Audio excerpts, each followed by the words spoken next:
અમરેલી જિલ્લાના ધારી શહેરમાં અમુક વિસ્તારમાં પાલિકાના પાપે પાણીની અછત વર્તાઈ રહી છે। ત્યારે જૂની કચેરી રોડ પર નગરપાલિકાનું પાણીનું ટાંકું આવેલું છે અને જે જ્યારે છલકાય છે ત્યારે સવારથી સાંજ સુધી તેમાંથી વધારે પાણીનો વેડફાટ થાય છે। ત્યારે અમારા પત્રકાર એવા સંજય વાળાની નજર જતા સ્થાનિકોની પૂછપરછ કરતા જાણવા મળ્યું હતું કે આ ટાંકું 6 મહિનાથી છલકાય છે અને રોજે રોજ પાણીનો બગાડ થઈ રહ્યો છે, પરંતુ ટેક્સ વીજળી બિલ ભરવામાં આવે છે તેનો પણ બગાડ નગરપાલિકાના લીધે જ થઈ રહ્યો છે।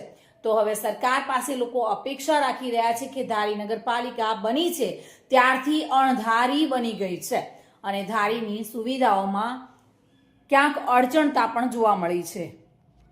હું જૂની કચેરી રોડ ઉપર ઠીક, આ ટાંકાની બાજુમાં હા આ પાણીનો શું પ્રોબ્લેમ છે? પાણીમાં છે, જો પાણીમાં પ્રોબ્લેમ કાંઈ છે નહીં, પાણીમાં તો જો બધું છલકાઈ બધું જાય છે, બીજું કાંઈ છે નહીં। પાણી બધું ઈ ક્યાં જાય છે? પાણી બધું આ શેત્રુંજીમાં છૂટે પડે ત્રિવેણીમાં ડેમમાં। હવ આખો દિવસ ચાલે છે આ પાણી?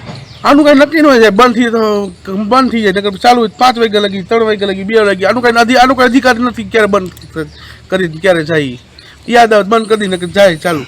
અને આ કેટલા સમયથી પાણી જાય છે? આવું સમયનો તો હું વાત કરું સાહેબ 6 મહિનાની રાખો ને આપણે શોટ, લાંબુ કામ કેવું છે?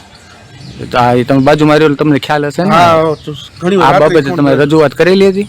હા, મેં વાલબેન ને શૈલાબેન ફોન કરું ને કોઈ નગરપાલિકા હા, એ પછી ફોન કરે બિચારા ઉપર અધિકારીને કે નાના ને કોલા ને કહી આપણે, હું અહીંથી એને ફોન કરી દઉં ભાઈ નામ છે પાણી વેસ્ટ જાય છે, પાણી વેસ્ટ જાય, આપણે આપણી ફરજ અદા કરી લઈ। હા, તો રિપેરિંગ કઈ થતું નથી એમ ને? રિપેરિંગમાં તો આવે ઓવરફ્લો થઈને જ પાણી જાય છે અંદર। ઠીક, એટલે તો ટૂંકમાં ટાંકો ભરાઈ જાય, ઓવરફ્લો પાણી જ જાય છે। ટાંકો બંધ કરવાનું કોઈ નહીં।